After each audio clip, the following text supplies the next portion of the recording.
The information found in this podcast is not a substitute for help from a licensed mental health professional.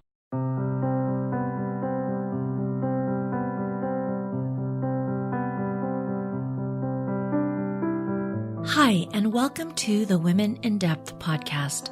I'm your host, Dr. Lourdes Viado. Join me as we explore the inner lives of women, their struggles, fears, hopes, and dreams. We'll go beneath the surface and take a deeper look at what is hidden, unknown, uncertain, and uncomfortable.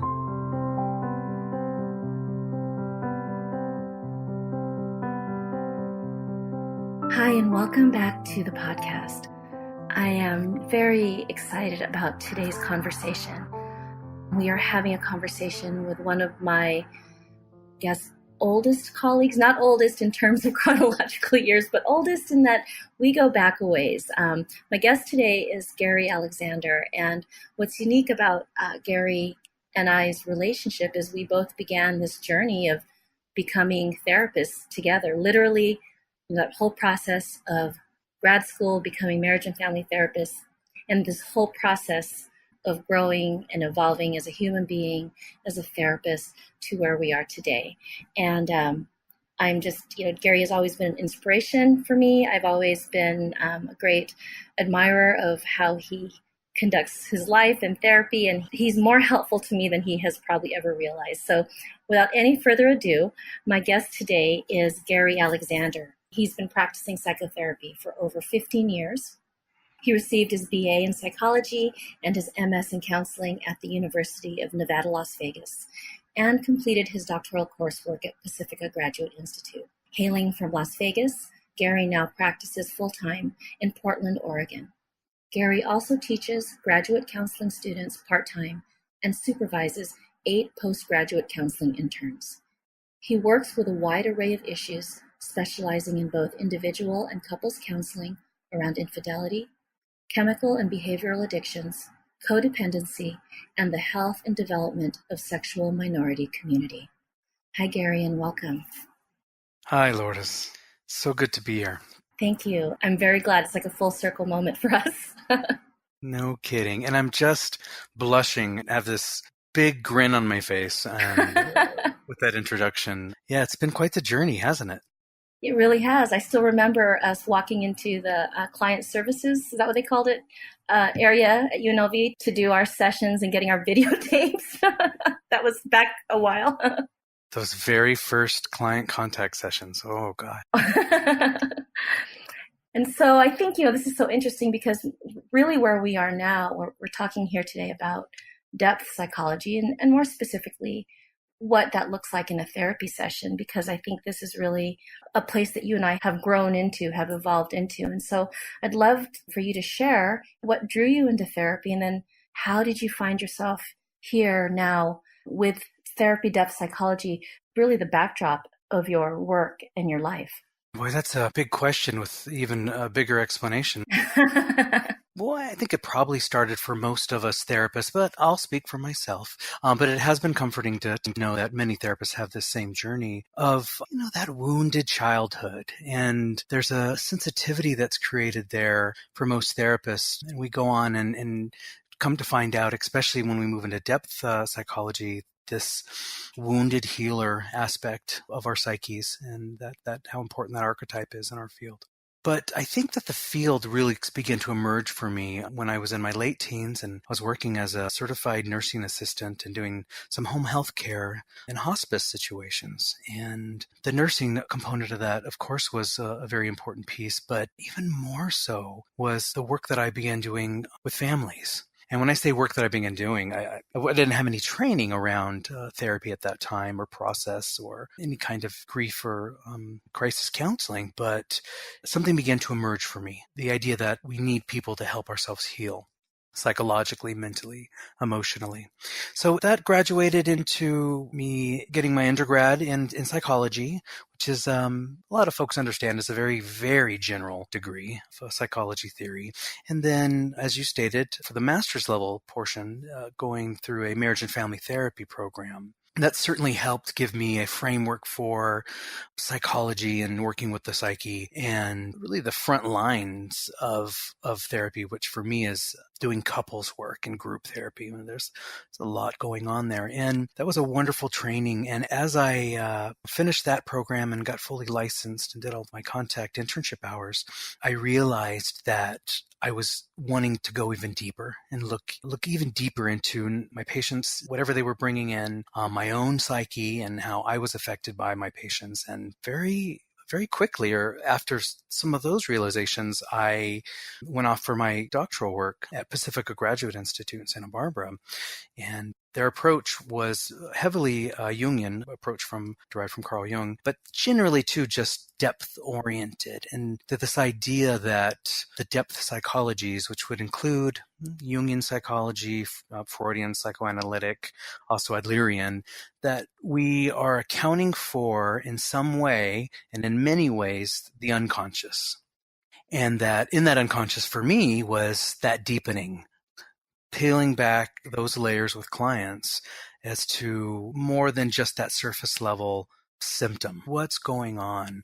What's with them? What's from their history, their family, the ecology, the entire environment, all of this wrapped in together. How is that played into their conscious and unconscious processing? And that, to me, and once I started to get even just the smallest grasp of what that meant and what that opened up, my work with clients started to change pretty dramatically. And my own relationship to the healer, wounded healer aspect opened up. And that is, like I said, that's 5% of that answer. I don't know. Yeah, when you were speaking about just beginning to dip your toe into the waters of depth psychology, how it began to shift your work, shift your relationship with yourself in your life, I can relate to that too, especially as a therapist, feeling that I had all these techniques and how-to manuals to help people. However, there felt like I didn't know if is it me because I'm new to this and I just don't know, or something just, there seemed to be something missing that kind of connected all the dots. Yeah, for me as well. It just started to round this picture out for me in a way that it also reminds me of that saying, the more you know, the less you know.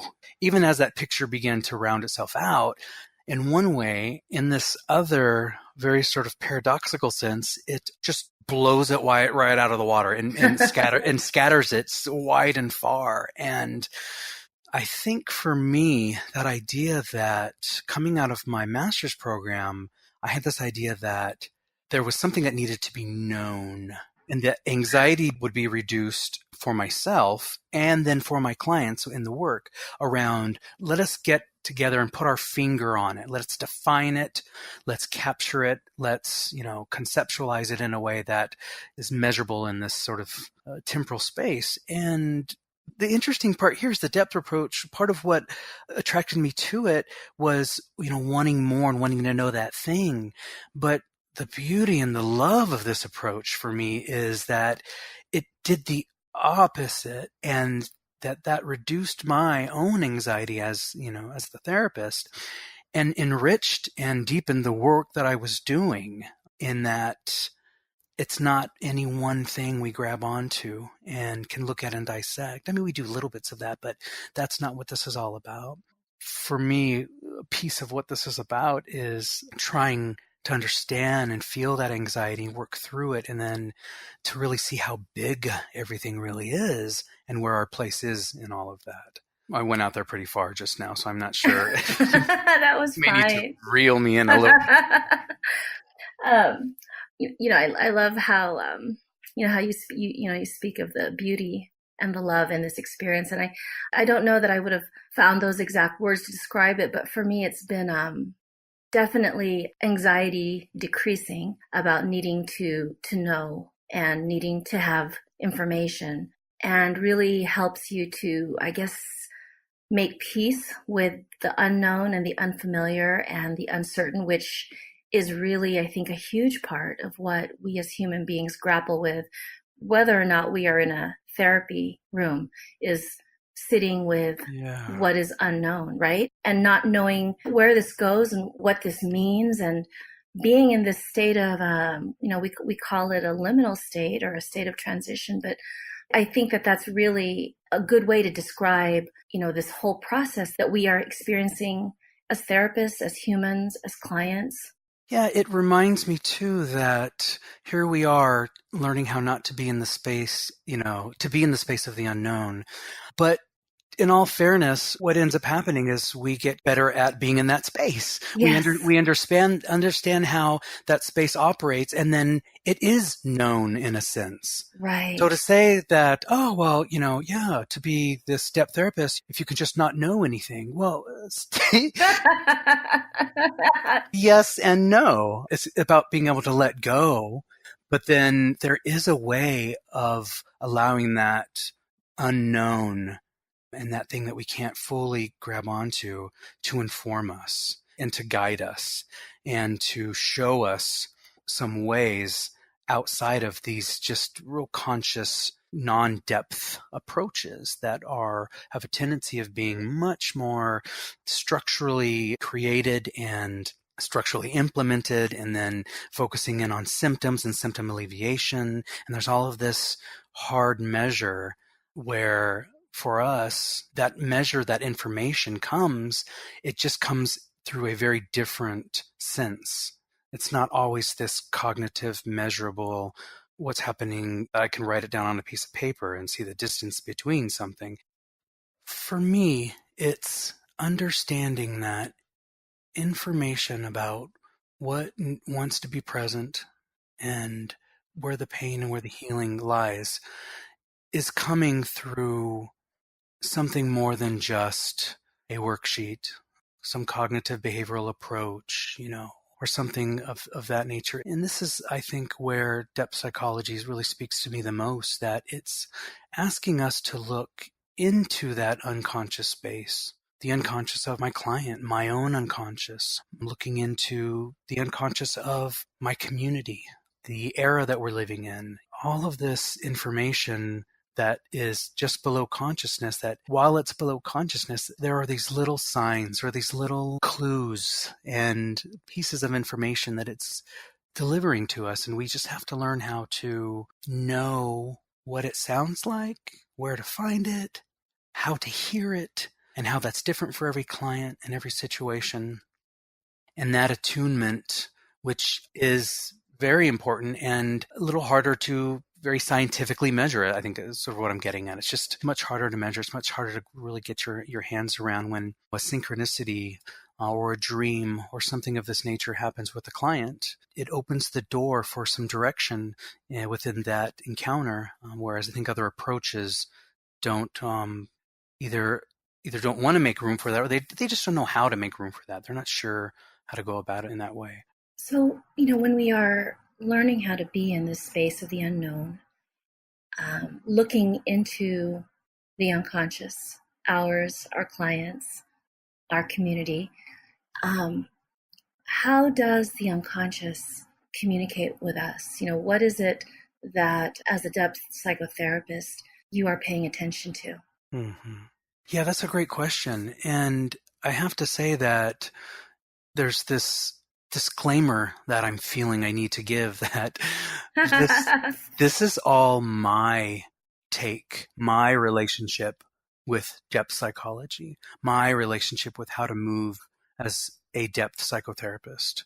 And that's going to look different. There's certainly really strong tenets here that I think cross all of depth psychology, but even that I want to be careful with, because this is my relationship to the work. And I think, too, that also fits with one of Jung's famous quotes, which was, you probably know this one better than me, but the one where he said, "Thank goodness he's not a Jungian." Mm-hmm. Just because Jung never wanted there to be a Jungian way.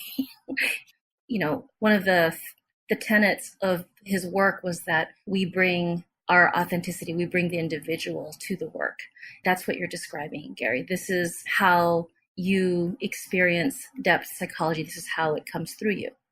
Absolutely.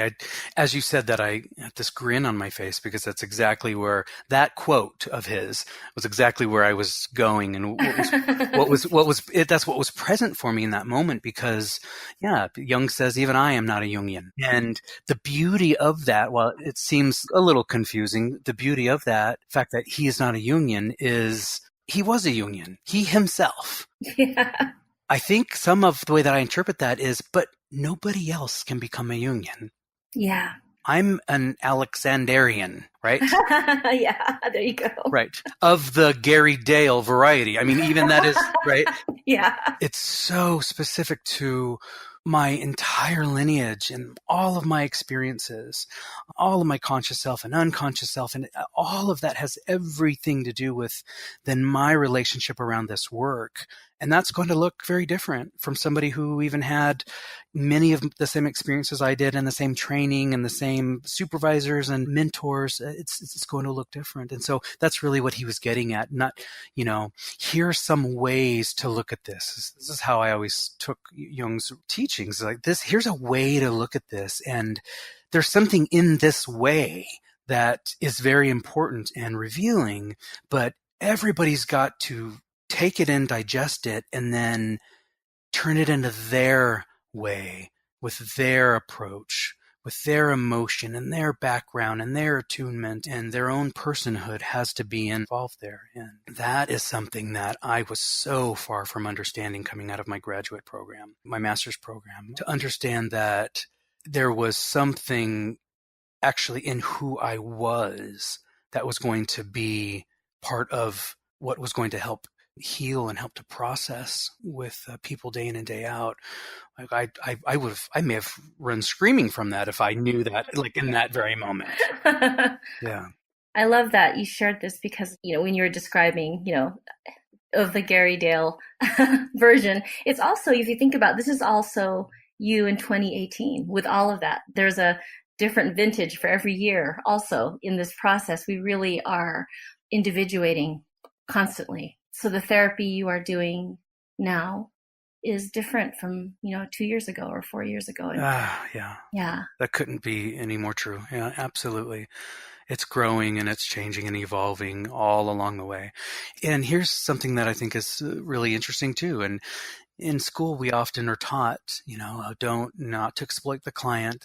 None of this is about you. This is about their growth, their problems. And we have all these ways of sort of defining that and conceptualizing that, but the truth is, in my opinion, any therapist who is not growing through their client's growth, who is not learning about themselves through their work, the impact that their work is having on clients and how that's helping them grow, that therapist is possibly not doing it right, because that is just an amazingly wonderful part of this field in the way that the helping actually does grow us and deepen us and change us. And so we're ever changing and evolving as therapists and as humans.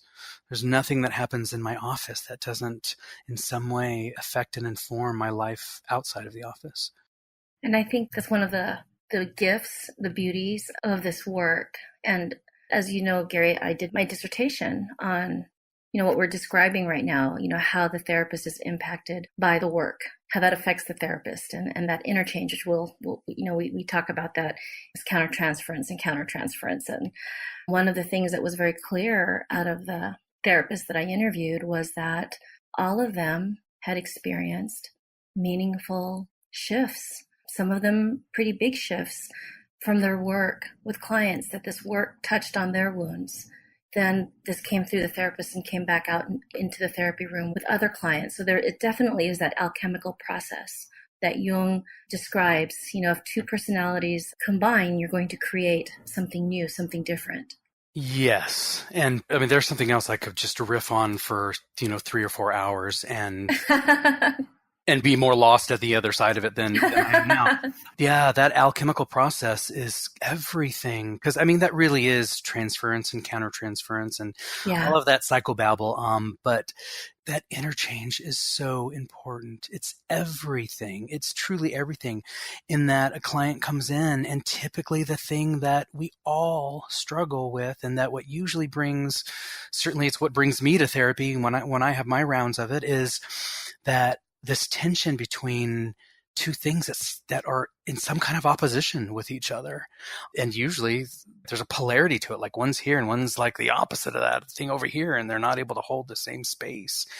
And that what we need in young, back to psychobabble, that's that whole transcendent function stuff. That what the client, all of us are needing to do is find that a third thing that is created that bridges this and communicates with these forces in our life. So not only is that happening within my client as they sit in my office and what they're grappling with and what we're processing, but then there's this other level of that thing. And here's the alchemy where I've got a thing, an idea, a selfhood, and they have a thing, an idea, and a selfhood. And there's a tension there then between the two of us.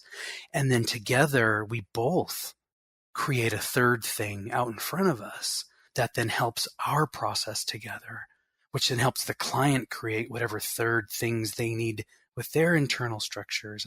And again, it get all a little lost, but I think what it really boils down to in layman's terms, which is the terms I typically like to speak in, understand the best. Me too. Is that at least the way that I approach depth psychology and the way that I see most people approach it is there's such a heavy relational component that bringing ourselves to the table, allowing pieces of ourselves to mix in is crucial to that healing process for the clients. And that there's something very natural and organic that happens. That's been happening for as long as we have records of shamans and medicine men and witches and oracles, and all of the history is full of people who have helped heal us and how we need each other. And so the depth approach and the way that I approach it is this highly relational piece where you're going to get big pieces of Gary, right? In that process. By big pieces, I mean, you're going to get a sense of all of me being present. Now, that doesn't mean that I'm sitting here telling you, how terrible something was in my life 25 years ago and going on a rant about that, because that usually isn't that beneficial for a client. But being able to allow that to be present in me and to help guide me and in some of the ways in which that I am then attuning with my clients can read that. So that relatability, that relational approach, to me, it's everything. So, Gary, one of the things I wanted to touch on today is the idea of symptoms or symptomatology. And in your experience and how you come to this work with your clients, what is the role of symptoms in depth psychotherapy? What is the role of symptoms? Well, when someone, to come in, they're anxious, they're depressed, angry. Yeah, when you ask me that question, I mean, the first thing that comes to my mind is that the symptom gets me or my client, whoever's going into therapy, right? That's the rub. It's the uncomfortability. It's the whatever that is, whether that's sadness or frustration or anxiety or repetition or addiction or fidelity or whatever gets wrapped up in there, these rubs that creates these frustrations and these pieces that don't feel good. And I mean, I think that's the biggest role of symptom, to get us for help, to get us in to help process this out.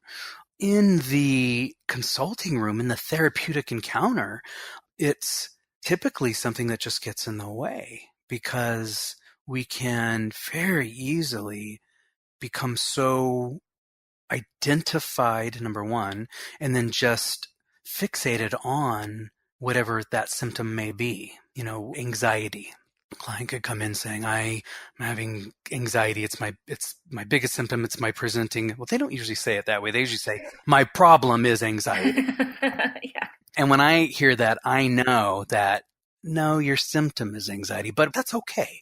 Come in as you are, because as you are is telling you, no, my problem is anxiety. Let's start there. That certainly is a problem. And as we begin processing that and looking through that and looking at its origins and what feeds it and what alleviates it and how it's grown and moved and traveled with you, as we begin doing that, in every single experience I've ever had, it opens up to some other quote unquote problem, right? Or symptom. And that has a tendency of then opening up to something else. And so that's part of that deepening too. Even as I'm saying that, I'm looking downwards and I'm reaching towards the floor, because it's like we're going further down into something that is below just the surface. The surface is, I wake up and I feel really nervous and my head is filled with thoughts and I have all this thing called anxiety. And okay, and as we talk about that, we go further down into how long has it been with you? Who else had this? Does this remind you of somebody else in your life? And whatever that is, and it opens up story and it opens up further relationship with other things and other people. And 4 or 5 sessions later, or maybe a year later, we're no longer talking about anxiety. And usually when we're not talking about it anymore, it has begun to subside itself, but we're talking about maybe some trauma that informed that, that anxiety was trying to inform us of. All symptoms have a purpose. I mean, they're here to alert us that something's wrong somewhere. Something's not right. They're messengers in some way, right? Right. Yeah. In addition to symptoms, what are other ways that the unconscious tries to get our attention? That question reminds me of something else. So let me go back and then go forward. It reminds me too, with symptoms, this idea of not shooting the messenger. And that's something that I talk a lot about with my interns during consultation and supervision, is that the symptom itself, we want to be really careful to not shoot the messenger. They are messengers, and there's a function to depression. There's a function to anxiety. There's a function to addiction that in itself is not entirely wrong or bad. It's just not working for us anymore. And it's useful to see that also helps us deepen. And then so what I'm hearing you say is then, well, how do we deepen then past the symptom? So we're not shooting the messenger. We're grateful that it came along. How do we look into so then what's really behind this? Just doing a regular old history is very useful. Don't get me wrong, but where are these other ways that we listen for psyche? One of my many dissertation topics was which is that are just out there in the ether waiting for me, was around this idea of when psyche speaks, can I hear it? How do I hear it? How do I know it's speaking? How do I know that's psyche speaking, that's my unconscious speaking, that's something deeper speaking to me, and not just some crazy dream I had because I watched a bad scary movie before I went to bed? Or, oh no, that was just some coincidence how that leaf fell off that plant in that moment that we were talking about something related to that. Or how I keep having some sort of daydreaming vision around some sort of epic battle happening that is not at all. How could that even be anything with regards to my life? How could that connect to my life at all? And we have this tendency of pushing away these pieces of gold that are there to help us deepen the work. Taking a dream and working with a client to analyze where there's deeper meaning in that dream that is below our conscious cognitive level, that is attempting to work something out, most likely something related to what's happening in our life right now that we may even be in therapy around. And the image of a warrior or some battle that you're occasionally have when you sort of wander off in the middle of the day, and taking that archetypal energy and amplifying it, and really climbing into it and working with the client to imagine it, embody it. What is it like if we give voice to it? Let's do some role play around that. Or, what movie character of today's era, or, some story or mythical figure of the past does this remind you of? And, looking for that archetypal energy, the synchronicity of, that leaf falling off of that planet at a given time, and the meaning that I associate it with, and how is that related to what's going on with me right now? How can we find meaning in that? And I think that these are just 3 ways, right? This realm of where the physical world seems to have these coincidences that mean something to us, and dreams that we have, and ways in which visions and images can just sort of come to us, throughout the day very covertly. These are just 3 ways. There's many other ways, but many other approaches, in my experience, they don't attend to this. Again, they don't know how to attend to it, and they don't even necessarily define meaning there. That the psyche and the unconscious, something below the symptom level, is speaking. It is saying something on how we're supposed to proceed. And for me, I think my level of knowledge or workability, I would never say expertise, with regards to this field and this approach has so much to do with my ability over time to get better at spotting these and attuning with these, and then maybe knowing a thing or two to do with them to develop a conversation, start a conversation with them, so to speak, and bring them to my client's awareness. That, to me, is next to that relational approach and what I'm bringing into the therapeutic encounter. I think that piece, for me, is just classic Jungian depth work.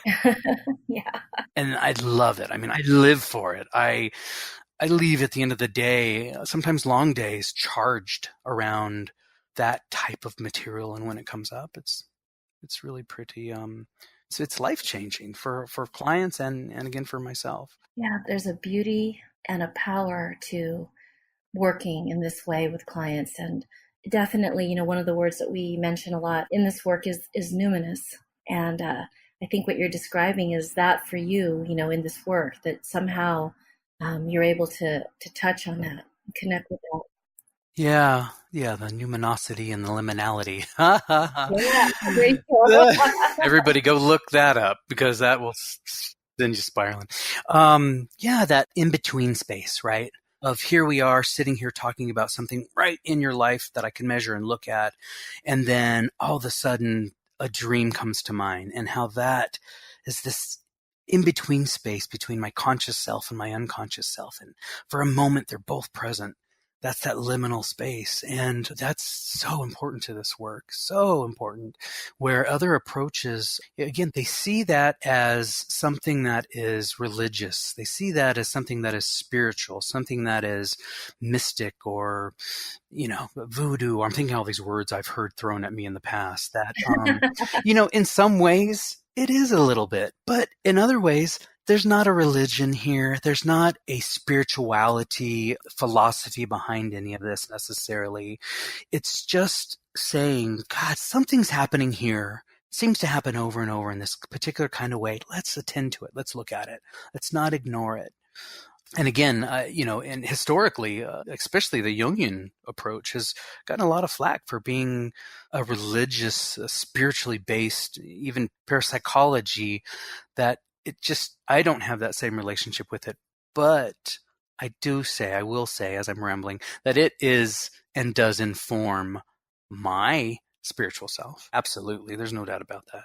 Gary, I wanted to kind of wrap things up by touching on perhaps, what is one of the things you really love about depth psychotherapy, a favorite principle or aspect. I'm just curious to see what's there. For me, the thing that is just, I think, the most profound, it has so much to do with not having to know what I'm going to do in any given moment with a client. That it's not about that form and that cookie cutter structural approach. It's not about that. That I know that I have at least enough skill around this way that I can, with very low anxiety, walk with the client and journey into that space. And I don't have to have any preconceptions, any pre-notions about any of that. I don't have to set up. I don't have to get prepared, that I understand that what I'm bringing is enough, and that what my client is bringing in is enough. Clients also often say, what do I need to bring to the first session? What do I need? Do you need notes? Do you want past therapy files? Do you need pictures? Do you need, and I say, you don't need anything. You don't need any of that. Maybe bring payment. I mean, that's important. It's going to evolve. Trust me, just bring yourself. Gary, can you share a little bit about what a person might experience if they were to begin to work with you? What is this process? How might it begin? How might it look like in the middle? So it begins with just making an appointment and showing up, right? That sounds so simple, but that takes so much work to get to a point that you think you might be ready for that, all the way to being in an office, making the appointment, being in an office. There's a lot involved there, and I respect that, and I understand that actually. But I tell clients, when they come, just bring yourselves. Don't have to worry about, I don't need paperwork. I don't need files.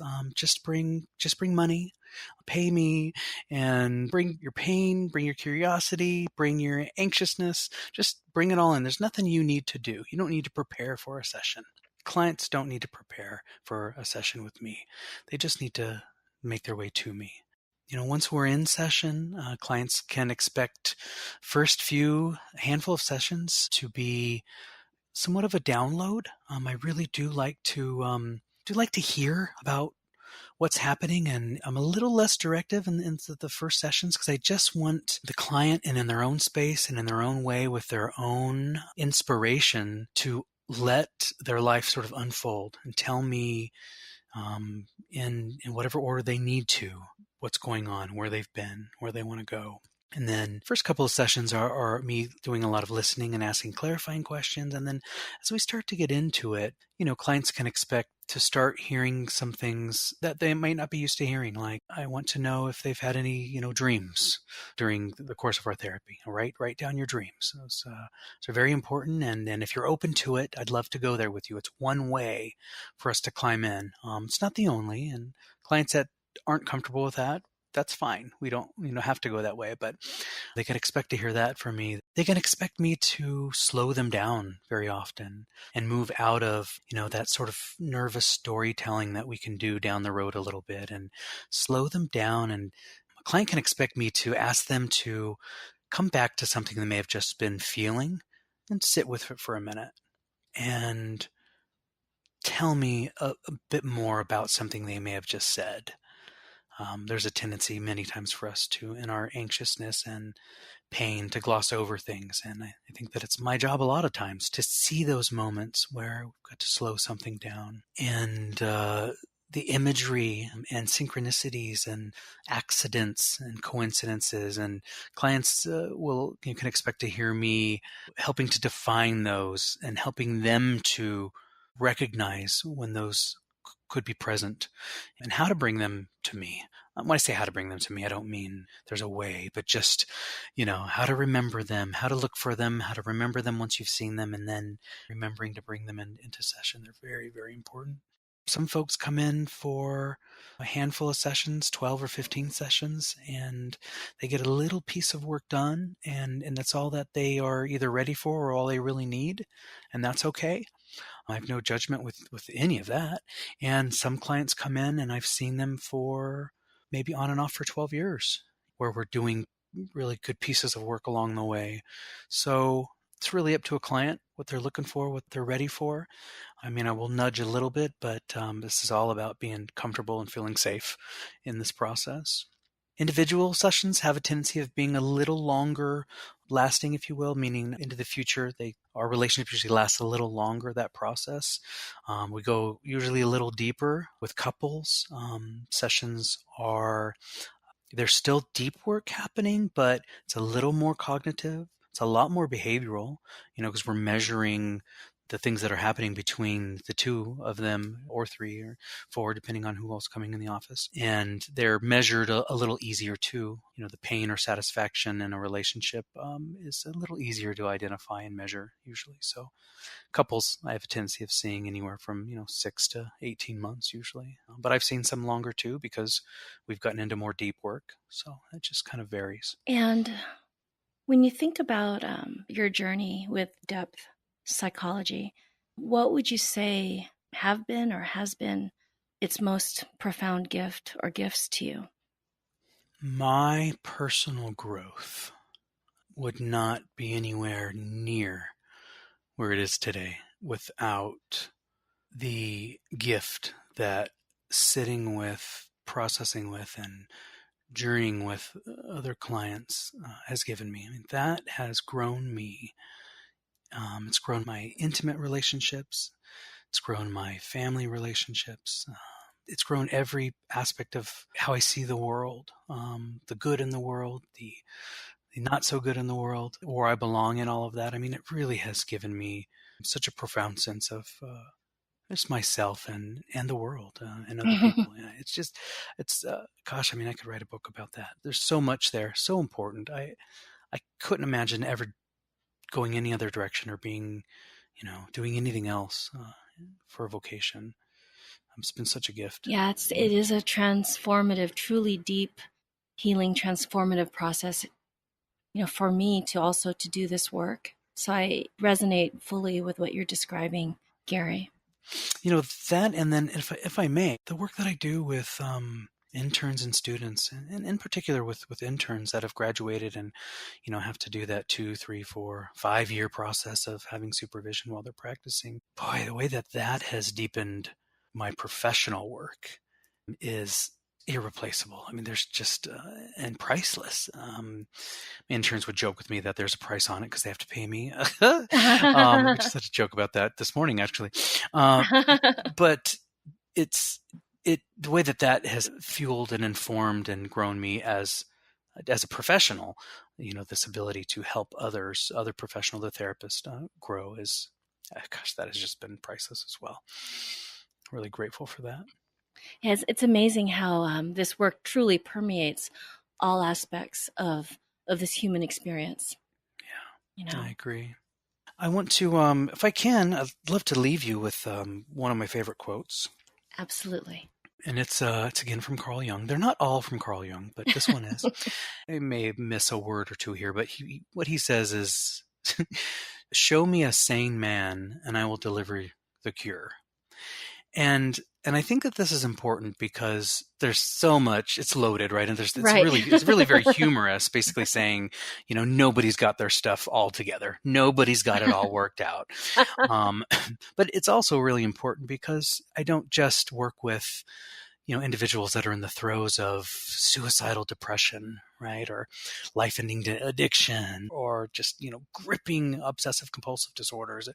I work with folks who are all over the spectrum of caught in between two places in their life that they need to grow through. And that's that sane person, right? Who is still growing, still learning, and still needing to know themselves more fully, which is, again, a lifelong process. It's just very important to me to know that therapy, and for folks to know that stigma around therapy isn't just for the, really, really complicated traumas and mental health disorders. Every single person, I believe, could benefit from this process. Absolutely. And I'm really glad you shared that because it really dispels that myth that people in therapy have to be deeply suffering in the ways that you described. Right. I would say that at least half of my clients are not, or even more, don't fall into that category. They are genuinely wanting to deepen their self-knowledge so that this experience is more meaningful, that the relationships that they're having are happening on a deeper level. And so, again, that I'm so glad you shared that because absolutely, you do not need to be in a state of absolute suffering to benefit from working with depth psychology.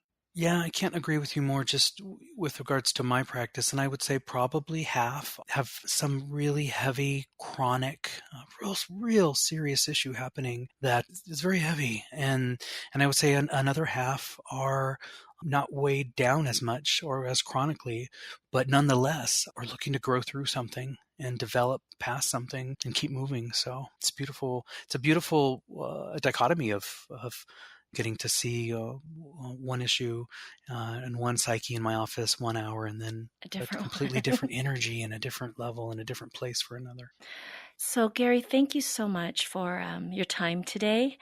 And I just want to share with our listeners that Gary and I are putting our heads together and working on some ideas for a series that we will be launching sometime next year on different aspects of depth psychology, little mini episodes. I know off the top of my head, we will do at least 2 or 3 on dreams, perhaps another 2 on synchronicity, maybe also intuition, but just different aspects of this experience that, listeners can begin to find out a little bit more about all these different aspects of depth psychology, begin to perhaps integrate it into their lives and just kind of, dip your toes into these unconscious waters. Yeah.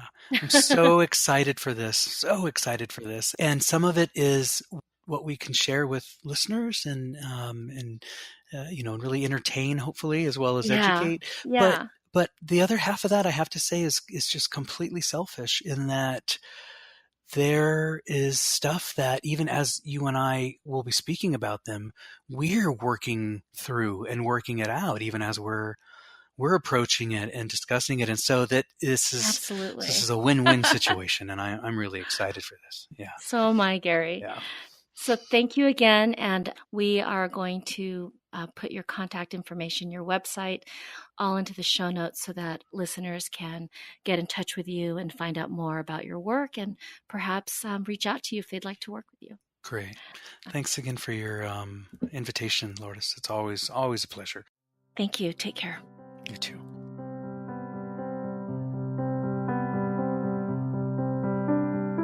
Thanks so much for listening to the Women in Depth podcast.